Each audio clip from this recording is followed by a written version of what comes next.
Spoštovani veterani, predsednik Zveze veteranov vojne za Slovenijo, predsedniki in predsednica drugih domoljubnih veteranskih organizacij, spoštovani načelnik generalnega štaba in seveda spoštovani vsi drugi gostje.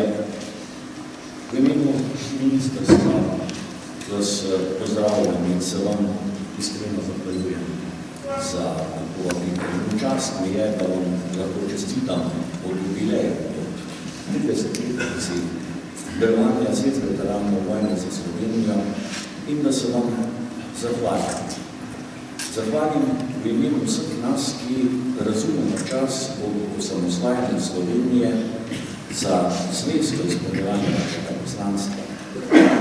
Poslanstva, da kot domoljubna, samostojna, nestrankarska organizacija ohranjate spomin tako na pripravo na vojno, kot na neposredne obrambne aktivnosti v vojni in za ohranitev samostojne in neodvisne Republike Slovenije. Ker, veste, mnogokrat slišana puhlica, da je šlo zgolj za 10-dnevno vojno, v kateri se je Slovenija na razvira način pridobila samostojnost, je pravzaprav, da jaz to tako vidim, omalovaževanje naših prizadevanj za osamosvojitev. Dogodki tistega časa so mnogo več od samega ogroženega spopada. Priprave na uspešno izveden odpor so se začele že veliko prej. In kdo, če ne vi, pomnite kdaj in kako vas je bilo poklicanih na tisoče pripadnikov novo nastavljavke slovenske vojske, ki ste bili razporejeni v različne enote teritorijalne obrambe, štabe teritorijalne obrambe in enoto za zveze in tudi druga. In kdo, če ne vi, veste, da teritorijalna obramba ni bila nikoli razorožena in da ste razorožitev prepričali narodno zavedni pripadniki teritorijalne obrambe, nekateri delavci oddelkov za ljudsko obrambo in civilno zaščito.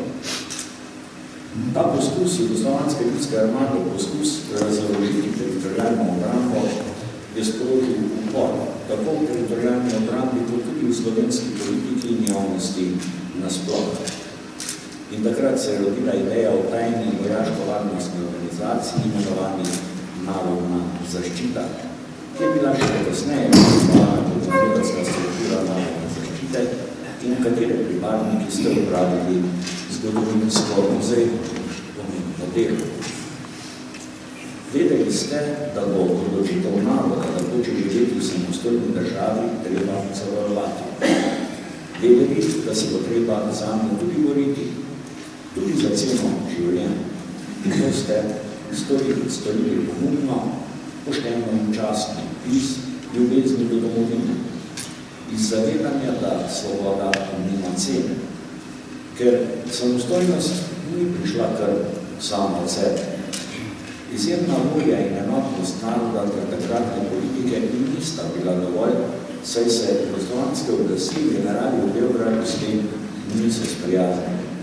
Oboroženi spopadi med jugoslovansko vojsko ter slovensko teritorijalno obrambo in slovensko milico so bili neizogibni.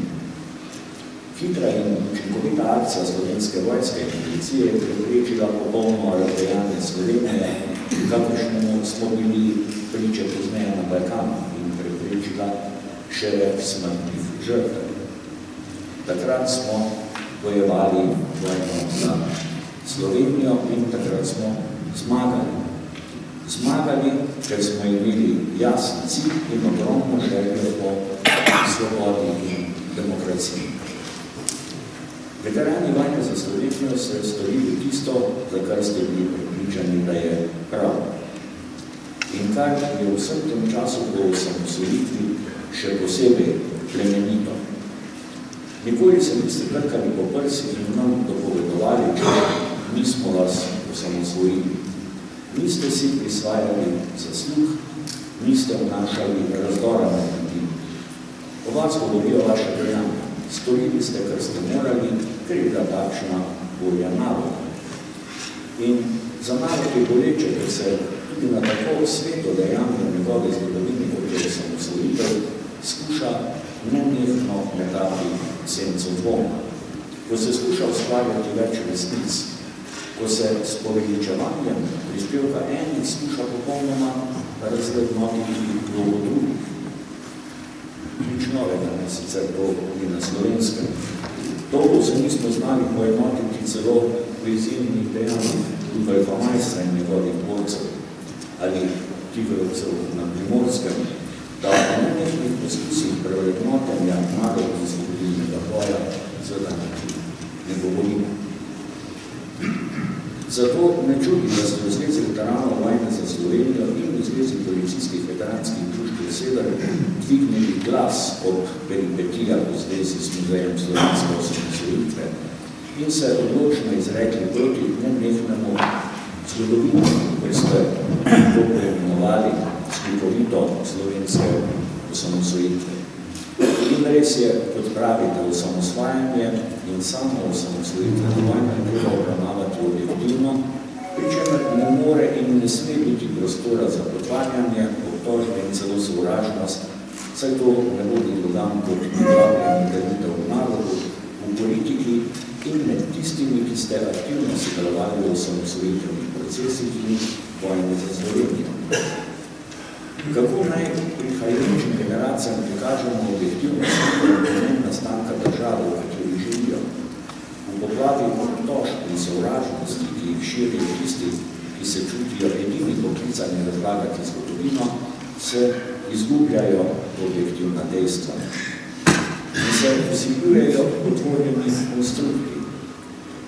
Zato je dolžnost, ne da vas, spoštovani veteranke, spoštovani veterani, ampak dolžnost vseh nas, ki ne podlegamo manipulacijam in izkrivljanju, da nenehno in ustrajno prikazujemo veličino osamosvojitvene vojne in osamosvojitve podkrepljeno z resničnimi dejstvi. Le tako bomo ohranili spomin in le tako bomo prepričljivi. Preprosto ne smemo dopustiti, da bodo mlajše generacije na proces osamosvajanja gledale ravnodobno. Češ, saj se celo med samimi osamosvojitveni bije boj za interpretacijo. Samo s podajanjem resnice in idealov, ki so naslovili, bomo mladim vsadili v srca domoljubje in ponos, da živijo samostojni, suvereni državi Sloveniji. In samo tako bomo privzgojili odnos do temeljev državnosti, med katerimi je izjemno pomemben sicer tudi obrambni stebr. In na Ministrstvu za obrambo izjemno cenimo vaš odnos do slovenske vojske kot garanta naše varnosti in stabilnosti. Slovenska vojska je izrazila iz teritorijalne obrambe.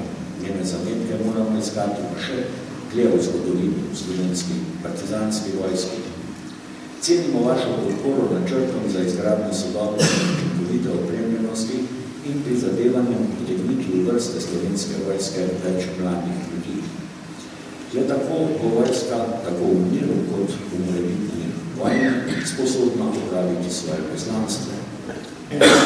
Hkrati slovensko vojsko bolj kot v preteklosti vključujemo v civilne naloge zaščite in reševanja, ker vojska mora biti blizu ljudem. Ljudje morajo vedeti, da je to zanje, ko jo potrebujejo. In vojska seveda ni zgolj stroškov.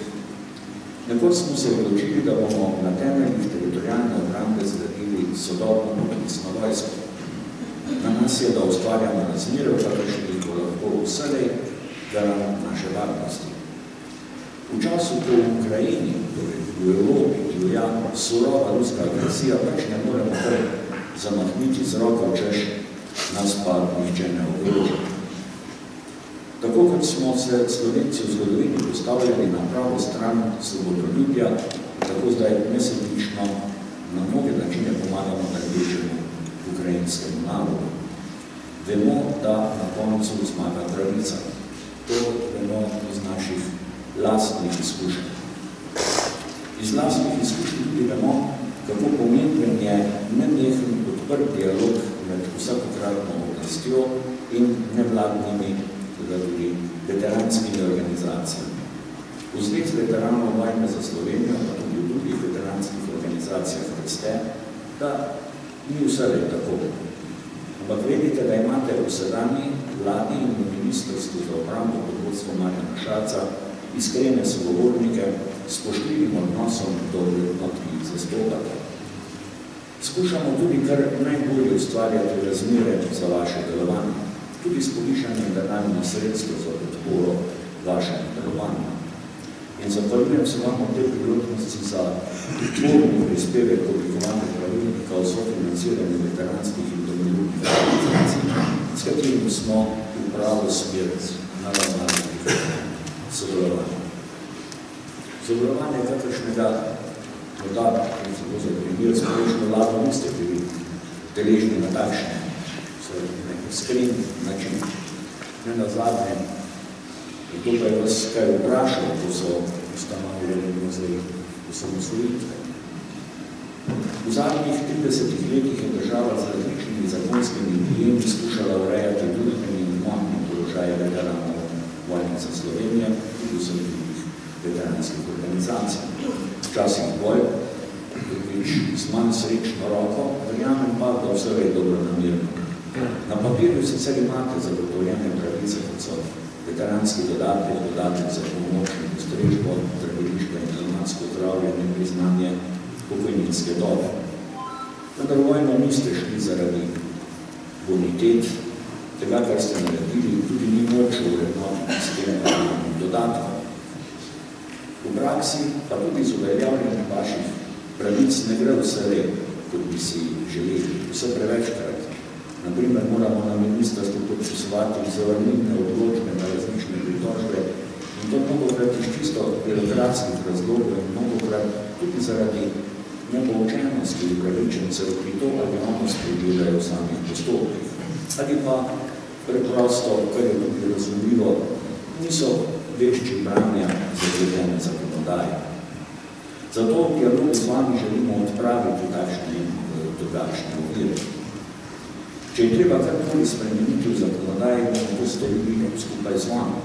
Želimo, da pravice, ki vam gredo, lahko v praksi tudi nemoteno uveljavljate. Da se ne bomo znašli v situacijah, ko prav birokracija boleče poseže v vaše pravice. Zdaj, v tej priložnosti povedamo čisto kratko zgodbo, ki ponazadnja vse to, o čemer govorim, pa ni je staro. Ko je, na primer, zdravniška komisija veteranov vojne za Slovenijo odobrila zdraviliško zdravljenje, kar bi se odavljeno po zakonodaji pritiče, če se tako odloči. Vendar pridemo potem v situacijo, da zdravnik napoti tega veterana na zdravljenje v konkretnem primeru Rogaško Slatino, s katero pa ministrstvo za delo nima podpisane pogodbe. In tu se potem zgodba kar konča. Mi smo naredili svoje, ugotovili smo, da se da pač ne, če ni pogodbe, tam v predali konec. Ne more biti konec. V takih primerih človek je upravičen do zdraviliškega zdravljenja in niti tega nismo sposobni, da bi tem ljudem, ki napotujejo veterane na zdraviliško zdravljenje, povedali, kam pravzaprav sploh lahko napotijo. Kako tako je zdaj ostal brez tega oziroma napotencu, na pomožno kalvarjo, s podozivamo se papirje vsega, ono tam na zaničal, ko prišel tega zdraviliškega zdravljenja. Sem želim povedati, da imamo v zakonodaji vse lepo prav urejeno, se lepo bere, ampak v praksi pa mnogokrat, vem tudi iz drugih primerov, težko uveljavljate pravice, ki vam gredo po zakonodaji. Te stvari moramo dobiti, pa bomo marsikaj obrnili na bolj. Ampak da ne bom zdaj pesimizem, da je končan, sklepno mislijo, da izrazimo praznovanje vašega jubileja, hvaležnost in spoštovanje vsem, ki so v narodni zgodovini slišali klic domovine in vedeli, kaj jim je storiti. Niso bili vse razumljeni, bili so morda celo prezrti, ampak Domovina jih pomni, tudi po njihovih zaslugi je domovina stara država. In domovina bo pomnila, spoštovane veteranke, spoštovane veterani, tudi vaša dejanja. Vi ste bili svojim narodom v prelomnih trenutkih. Zato še enkrat hvala. In slava vašim tovarišem, ki so